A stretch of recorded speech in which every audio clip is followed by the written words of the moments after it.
So hi friends, welcome to our channel. Friends, మనకి training అనేది ఇచ్చి పర్మనెంట్ జాబ్స్ని ప్రొవైడ్ చేసే విధంగా పర్మనెంట్ నాన్ ఎగ్జిక్యూటివ్ ఉద్యోగాలకి సంబంధించి ఒక సూపర్ నోటిఫికేషన్ అయితే వచ్చింది.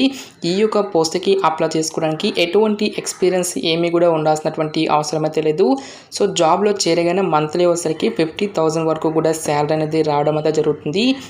సో ఈ విధంగా ఈ యొక్క రిక్రూట్మెంట్కి సంబంధించి కంప్లీట్ డీటెయిల్స్ అన్నిటిని కూడా ఈ యొక్క వీడియోలో డిస్కస్ అయితే చేద్దాం. సో ఎవరు కూడా స్కిప్ అయితే చేయదు గైస్. ఫస్ట్ టైం మన ఛానల్ని విజిట్ చేస్తున్నట్లయితే కనుక సబ్స్క్రైబ్ అయితే చేసుకునే బెల్ ఐకన్ కూడా యాక్టివేట్ చేసి పెట్టుకోండి. ఇంకా ఎవరైనా వీడియోని లైక్ చేయనట్లయితే కనుక డెఫినెట్గా వీడియోని లైక్ చేసేటువంటి ప్రయత్నం అయితే చేయండి. ముందుగా ఈ పోస్ట్కి సంబంధించి ఇంపార్టెంట్ డేట్స్ విషయానికి వచ్చేట్లయితే కనుక సో మనకి మే 21 నుంచి కూడా ఆన్లైన్ అప్లికేషన్ ప్రాసెస్ అనేది స్టార్ట్ కావడం అయితే జరిగింది. ఇక లాస్ట్ డేట్ విషయానికి వచ్చేట్లయితే కనుక జూన్ 10th వరకు కూడా ఈ యొక్క రిక్రూట్మెంట్కి ఆన్లైన్లో అప్లికేషన్స్ అనేవి సబ్మిట్ అయితే చేసుకోవాల్సి అయితే ఉంటుంది. సో ఇక పోస్ట్కి సంబంధించి అప్లై లింక్స్ అన్నిటిని కూడా వీడియో డిస్క్రిప్షన్లోను పిన్నెడ్ కామెంట్ సెక్షన్ అయితే ప్రొవైడ్ అయితే చేయడం జరిగింది. నెక్స్ట్ ఈ యొక్క పోస్ట్లకి సంబంధించి సెలక్షన్ ప్రాసెస్లో భాగంగా కేవలం మనకి ఒక రిటర్న్ ఎగ్జామినేషన్ అనేది కండక్ట్ చేయడం జరుగుతుంది. సో ఇక రిటర్న్ ఎగ్జామినేషన్స్ అనేది మనకి ఎప్పుడెప్పుడు కండక్ట్ చేస్తారు అనేటువంటి డీటెయిల్స్ అన్నింటినీ కూడా మనకి అఫీషియల్ వెబ్సైట్లో అయితే అనౌన్స్ అనేది చేయడం జరుగుతుంది. సో ఇక పోస్ట్లకి సెలెక్ట్ అయినటువంటి క్యాండిడేట్స్కి ఇనీషియల్గా మనకి ట్రైనింగ్ పీరియడ్ అనేది కూడా ఉంటుంది. సో ఇక ట్రైనింగ్ పీరియడ్లో మంత్లీ వచ్చేసరికి సమ్ అమౌంట్ అనేది కూడా మనకి పే చేయడం అయితే జరుగుతుంది. ఈ విధంగా ఎవరైతే యొక్క సక్సెస్ఫుల్గా యొక్క ట్రైనింగ్ అయినటువంటి దాన్ని కంప్లీట్ చేసినటువంటి క్యాండిడేట్స్కి ఏదే సంస్థలో మీకు పర్మనెంట్ నాన్ ఎగ్జిక్యూటివ్ జాబ్ అనేది ఇవ్వడం జరుగుతుంది. ఈ యొక్క పోస్ట్కి సెలెక్ట్ అయినటువంటి క్యాండిడేట్స్కి మీకు బేసిక్ పేనే 29,000 రూపీస్తో పాటుగా చాలా రకాల అడ్మిజబుల్ అలవెన్సెస్ అనేవి కూడా మనకి పే చేయడం జరుగుతుంది. సో ఈ విధంగా ఈ యొక్క అలవెన్సెస్ అన్నీ కలుపుకుంటే అప్రాక్సిమేట్లీ వచ్చేసరికి 50,000 వరకు కూడా శాలరీ అనేది రావడం అయితే జరుగుతుంది. నెక్స్ట్ ఈ యొక్క పోస్ట్లకి సెలెక్ట్ అయినటువంటి క్యాండిడేట్స్కి మనకి జాబ్ పోస్టింగ్ అనేది ఎక్కడ ఉంటుంది అని చూసుకున్నట్లయితే కనుక selected candidates may be posted in NALCO's establishments anywhere in India అని చెప్పేసి ఇవ్వడం జరిగింది. సో ఇక నాల్కో సంస్థకి సంబంధించినటువంటి ఎస్టాబ్లిష్మెంట్స్ అనేవి మనకి ఏ లొకేషన్లో అయితే ఉంటాయో ఆ యొక్క పర్టికులర్ లొకేషన్లోనే మనకి జాబ్ పోస్టింగ్ అనేది ఉంటుంది. ఇనీషియల్గా మనకి జాబ్ పోస్టింగ్ అనేది అదర్ స్టేట్స్లో వచ్చినప్పటికీ కూడా ఆల్ ఓవర్ ఇండియా వైజ్గా ట్రాన్స్ఫర్ చేసుకోవడానికి ఛాన్స్ అనేది కూడా కల్పిస్తూ ఉన్నారు. కాబట్టి సో ఎలిజిబిలిటీ ఉన్నటువంటి ప్రతి ఒక్క క్యాండిడేట్ కూడా ఈ యొక్క రిక్రూట్మెంట్కి అప్లై అనేది చేసుకోండి. నెక్స్ట్ ఈ యొక్క పోస్ట్కి సంబంధించి అప్లికేషన్ ప్రాసెస్ విషయానికి వచ్చేట్లయితే కనుక ఓన్లీ ఆన్లైన్లోనే అప్లై చేసుకోవాల్సి అయితే ఉంటుంది. అప్లై లింక్స్ అన్నింటినీ కూడా వీడియో డిస్క్రిప్షన్లోను పిన్నెడ్ కామెంట్ సెక్షన్ అయితే ప్రొవైడ్ అయితే చేయడం జరిగింది. నెక్స్ట్ ఈ యొక్క పోస్ట్కి సంబంధించి అప్లికేషన్ ఫీజుకి సంబంధించినటువంటి డీటెయిల్స్ కనుక చూసుకున్నట్లయితే కనుక SC ST PWD ex service man candidates ఎవరైతే ఉంటారో ఈ యొక్క క్యాండిడేట్స్ ఎటువంటి అప్లికేషన్ ఫీజు అనేది కూడా పే చేయాల్సినటువంటి అవసరం అయితే లేదు. ఈ యొక్క క్యాండిడేట్స్ అందరూ కూడా ఫ్రీగా అప్లై అనేది చేసుకోవచ్చు. సో రిమైనింగ్ కేటగిరీకి సంబంధించినటువంటి జనరల్ ఓబీసీ ఈడబ్ల్యూఎస్ క్యాండిడేట్స్ అందరూ కూడా 100 రూపీస్ ఆఫ్ అప్లికేషన్ ఫీజు దాన్ని మీరు ఆన్లైన్లో పే చేయాల్సి అయితే ఉంటుంది. సో ఇక పోస్ట్కి సంబంధించి అఫీషియల్ వెబ్సైట్ కనుక చూసుకున్నట్లయితే కనుక www.nalcoindia.com అనేటువంటి ఈ యొక్క అఫీషియల్ వెబ్సైట్ ద్వారా ఆన్లైన్లో అప్లికేషన్స్ అనేవి సబ్మిట్ అయితే చేసుకోవాల్సి అయితే ఉంటుంది. సో ఆన్లైన్ అప్లికేషన్ ప్రాసెస్లో ఏ సర్టిఫికేట్స్ అనేవి అప్లోడ్ చేయాలి అనేటువంటి డీటెయిల్స్ను కూడా ఇవ్వడం అయితే జరిగింది. నెక్స్ట్ ఈ యొక్క వేకెన్సీస్కి ఎవరెవరు అప్లై చేసుకోవచ్చు అని చూసుకున్నట్లయితే కనుక ఆల్ ఇండియా నేషనల్ సిటిజన్స్ అందరికీ కూడా మనకి ఈక్వల్ ఛాన్స్ అనేవి ఇవ్వడం అయితే జరిగింది. కాబట్టి సో మీరు ఏ స్టేట్కి చెందిన వారైనా సరే ఈ యొక్క జాబ్స్కి మీరు అప్లై అనేది చేసుకోవచ్చు. సో మీరు ఆంధ్ర అయినా తెలంగాణ అయినా ఈ విధంగా మీరు ఏ స్టేట్కి చెందిన వారైనా సరే both male and female candidates అందరూ కూడా ఈ యొక్క జాబ్స్కి అప్లై అనేది చేసుకోవచ్చు.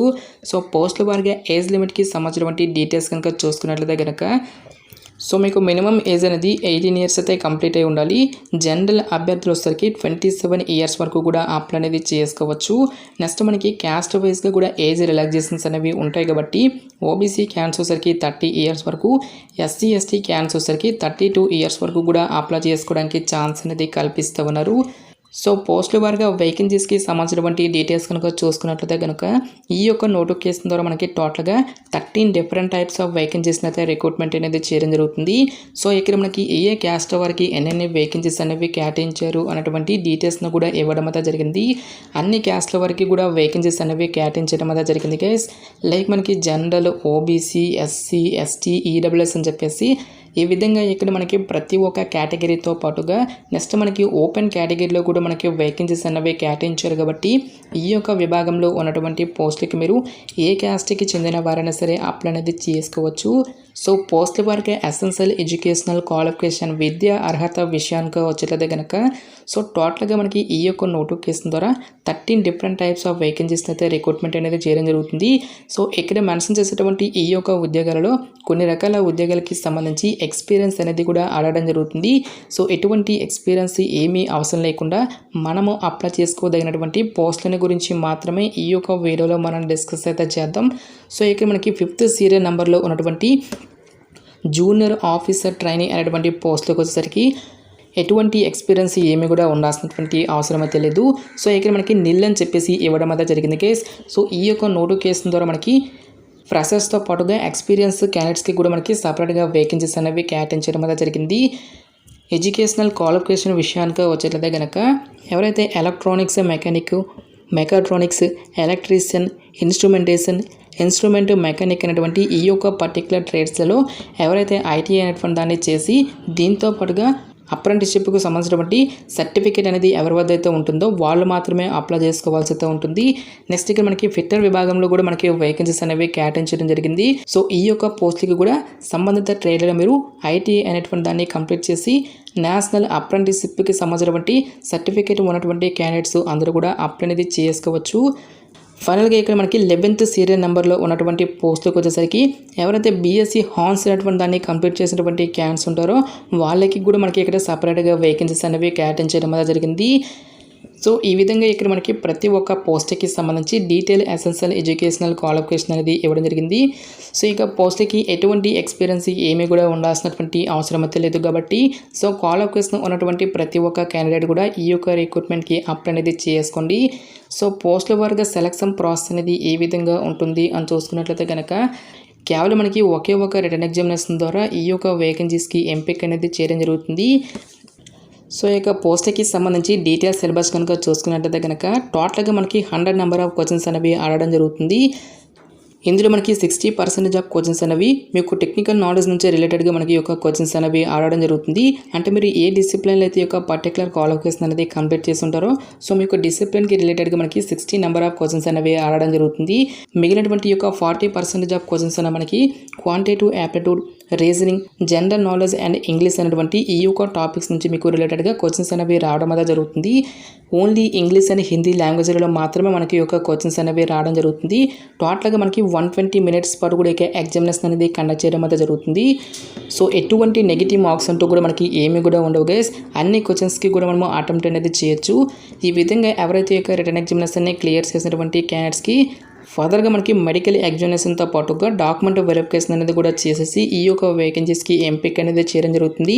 సో ఎటువంటి స్కిల్ టెస్ట్లు కానీ ఎటువంటి ఇంటర్వ్యూస్ అంటూ కూడా మనకి ఏమి కూడా కండక్ట్ అనేది చేయరు. నెక్స్ట్ ఎగ్జామినేషన్ సెంటర్స్కి సంబంధించినటువంటి డీటెయిల్స్ కనుక చూసుకున్నట్లయితే కనుక మన యొక్క 2 తెలుగు రాష్ట్రాల అభ్యర్థులకి కూడా విశాఖపట్నం లొకేషన్ అయితే ఇవ్వడం జరిగింది. సో ఈ యొక్క పర్టికులర్ లొకేషన్కి వెళ్ళి మీరు ఎగ్జామినేషన్కి అటెండ్ అనేది అవ్వాల్సి అయితే ఉంటుంది. సో ఇది ఫ్రెండ్స్ ఇవాల్టి వీడియో. రేపక మరొక మంచి జాబ్ అప్డేట్తో మళ్ళీ మీ ముందుకు రావడం జరుగుతుంది. Thanks for watching this video.